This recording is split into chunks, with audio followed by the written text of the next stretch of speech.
안녕하십니까 여러분, 김수연 원장입니다.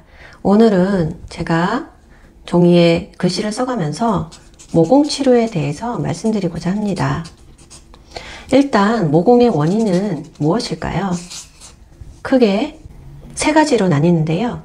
첫 번째로 좀 나이가 어린 분들 같은 경우는 피지 분비가 많을 때 모공이 좀 많이 벌어지는 경향이 있죠. 그리고 나이가 들어서도 유독 피지 분비가 좀 많으신 분들이 모공이 넓어져 있는 경우를 많이 보게 됩니다. 그래서 이것이 가장 많은 원인이 되겠고요. 두 번째로 나이가 이제 20대가 넘어서 30대, 40대가 되면은 이제 피지 분비는 서서히 줄지만 피부 진피층에 콜라겐이나 엘라스틴 섬유의 밀도가 낮아지면서 탄력이 떨어지면서 모공이 벌어지는 원인이 되기도 합니다. 이렇게 탄력 저하가 되면서 모공이 점점점 벌어지고, 모공이 점점점 벌어져서 1, 2, 3단계까지 되면은 이게 흉터처럼 거의 변하게 됩니다. 그리고 모공이 합쳐져서 선으로 보이는 경우가 있는데, 이런 경우는 잔주름이 되기도 하죠. 그래서 이 탄력 저하가 또 중요한 원인이 되겠습니다. 그리고 세 번째는 모공에 대한 자극이 많을 때입니다. 대표적으로 손으로 자꾸 피지를 짜내거나 트러블이 있을 때 손으로 자꾸 짜내는 자극을 준다든지, 아니면은 코팩과 같은 좀 무리하게 피지를 제거하는 것을 집에서 자주 했을 경우에도 자극이 되기 때문에 모공이 오히려 더 벌어지는 악순환이 되면서 모공의 큰 원인이 되기도 합니다. 이렇게 세 가지, 피지 분비가 많고 탄력이 저하되고, 그리고 모공이 늘어나도록 자극하는 경우가 많을 때 이렇게 세 가지로 원인을 분류할 수 있겠는데요. 그러면 모공의 단계를 좀 먼저 알아보겠습니다. 모공은 아까 말씀드린 대로 1, 2, 3단계로 크게 나뉘는데, 1단계 같은 경우는 코나 코 옆 볼 주위에 조금 모공이 시작되는 경우, 이런 경우가 1단계가 되기 때문에 치료를 했을 때 치료 효과가 많은 그런 장점이 있겠죠.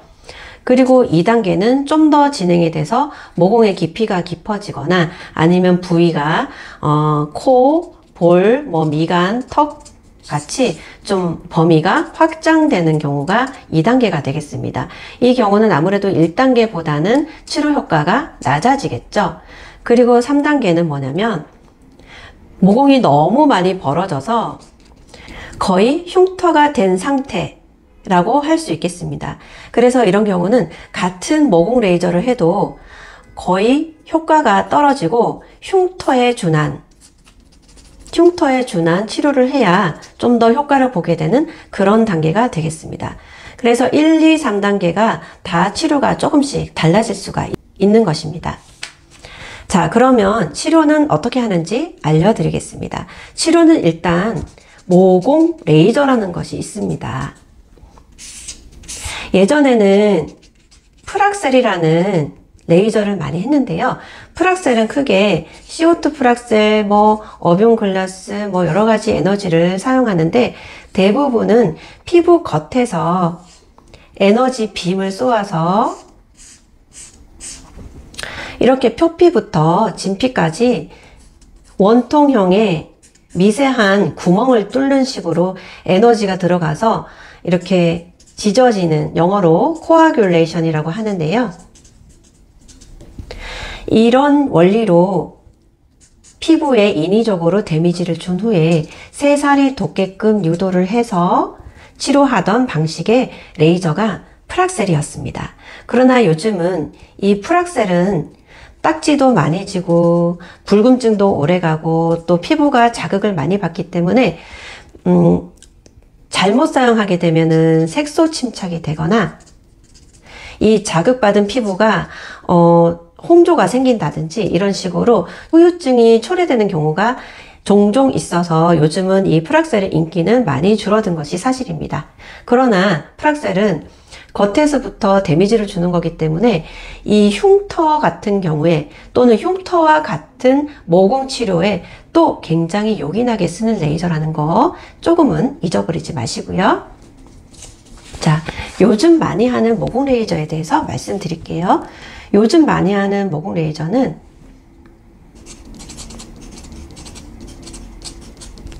바늘 고주파, 니들 RF 종류의 레이저들이 정말 많습니다. 대표적으로 뭐 포텐자라든지 뭐 실펌이라든지 뭐 버추 쪽에서 나오는 레이저라든지 실크 웨이브라든지 뭐 여러 가지 등등 있습니다. 이런 것들은 뭐냐면 아까 프락셀은 에너지를 빔을 쏘는 거였고요. 이 니들 RF는 말 그대로 에너지 빔이 아니라 바늘이 들어갑니다. 바늘이 들어가서 바늘 끝에서 이 고주파 에너지를 방출하는 그런 원리로 피부 깊숙이 열 에너지를 주는 방식을 말합니다. 그러면 어떻게 될까요? 프락셀과 달리 피부 표면은 거의 손상이 없겠죠. 그래서 피부 표면에 손상이 거의 없기 때문에 딱지가 지지 않습니다. 그리고 우리가 모공이 호전되려면 진피층에 콜라겐과 엘라스틴 섬유와 같은 그런 섬유질들이 재생이 되어야 하는데요. 이렇게 겉에서 쏘는 에너지 빔보다 바늘이 들어가서 깊숙한 곳에서 에너지가 방출되는 이 레이저가 오히려 더 깊은 진피층에 에너지를 줄 수가 있기 때문에 좀 더 콜라겐 재생을 다이렉트하게 유도한다는 사실입니다. 그래서 프락셀 에너지보다 좀 더 깊숙이 에너지가 가해지고 대신 표면에는 손상이 적다라는 것입니다. 그래서 속부터 새살을 차오르게 하는 효과가 굉장히 탁월한 것이죠. 그리고 우리가 피지 분비가 많을 경우에 이 피지선이 해부학적으로 위치하는 부위가 피부 깊숙이 있기 때문에 이 니들 RF 장비들은 모공을 치료하는 새살을 돋는 효과와 함께 이 피지선을 다이렉트로 억제하는 기능까지도 갖고 있기 때문에 이 피지 분비, 과한 피지 분비를 막아줘서 우리가 개기름이라고 불리는 그 과한 피지 분비를 줄여주고 피부를 뽀송뽀송하게 만드는 그런 피지선 억제 기능까지도 있는 것입니다. 더 나아가서 이런 기능이 있기 때문에 여드름 자체의 치료 목적으로도 이 니들 RF 레이저는 사용할 수 있는 것입니다. 그런데 우리가 이 프락셀은 여드름이나 염증이 막 있는 상태에서는 쏘지 못하죠. 왜냐하면 이 여드름이 더 악화되기 때문입니다. 자, 그래서 우리는 모공 치료에 있어서는 이 가장 기본적인 모공 레이저를 주로 많이 하게 됩니다. 그런데 여러분, 아까 이 흉터와 같은 이 3단계 모공 같은 경우에는 이렇게 깊숙이 에너지만 쏘는 레이저로 또 미흡한 면이 있겠죠. 왜냐하면 피부 표면에도 이미 변형이 와 있기 때문에 이 피부 표면의 변형까지 교정을 해주기 위해서는 이 니들 RF 장비와 함께 할 수 없이 이 프락셀을 믹스해서 하는 경우가 있습니다. 이것은 저만의 노하우일 수도 있는데요. 저는 아주 심한 모공의 경우 이 니들 RF와 프락셀을 부분적으로 믹스하는 방법을 취하고 있습니다. 자, 여기까지 모공에 대한 레이저 치료였고요. 그 다음에 또 모공의 치료를 위해서 이 진피층의 콜라겐 섬유의 재생을 위해서 또 하는 것들이 있죠. 바로 스킨 부스터입니다. 스킨 부스터는 가장 유명한 것이 리쥬란, 이런 거 알고 계시죠?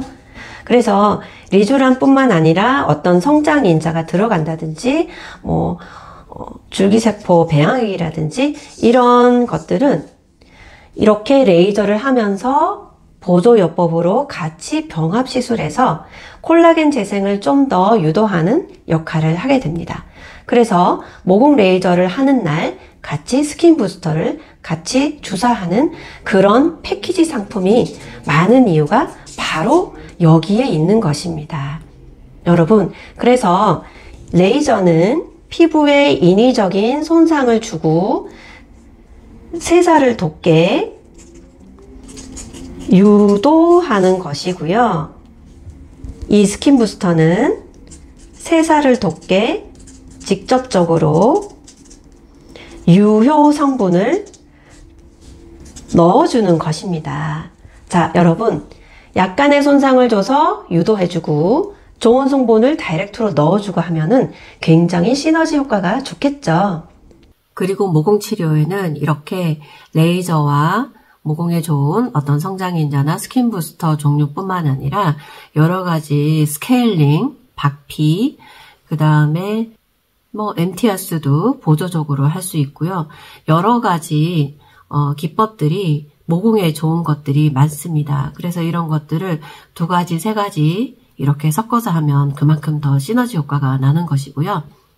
그런데 이 모공 치료에는 니들 RF나 프락셀 같은 그런 세살을 유도하는 레이저 치료가 첫 번째로 기초가 되고, 그 다음에 박피라든지 스킨 부스터라든지 또는 스킨 보톡스도 모공 축소 효과가 있기 때문에 이런 다른 기법들은 플러스 알파로 좀 시너지 효과를 주기 위한 보조요법으로 써야지, 이 보조요법으로 쓰는 것들을 단독으로 한번 해봐라, 이거 안 되면 저거 해봐라, 이런 식으로 단편적으로 시술을 권유하는 방식은 좀 원칙에 어긋나는 잘못된 방법이라고 생각합니다.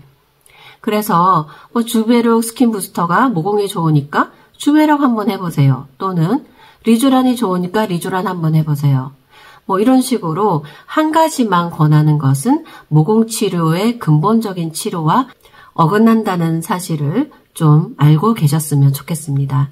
의사가 환자를 보면서 이 환자의 모공의 원인은 이러이러하니 그것에 대한 치료로 근본적으로 레이저와 여기에 보조요법으로 스킨 보톡스, 스킨 부스터, 박피 등등 이런 것을 같이 하는 프로그램으로 치료를 해보자 라고 원칙적인 설명을 하는 것이 아니라, 이번에 새로 나온 뭐가 있는데 이거 한번 해보세요. 이번에 요게 핫한데 이거 한번 해보세요. 이런 식으로 단편적인 시술만 그때그때 추천하는 방식은 잘못됐고, 또 이것 때문에 환자들이 모공 치료를 제대로 효과를 못 보고 방황할 수 있는 원인이 되기 때문에 굉장히 가슴이 아픈 현실인 것 같습니다. 그래서 저는 오늘 이렇게 긴 영상이지만 모공의 원인, 그리고 단계, 그리고 정석적인 치료에 대해서 이렇게 설명을 해드리게 되었습니다. 자, 강의는 여기까지 하겠습니다. 감사합니다.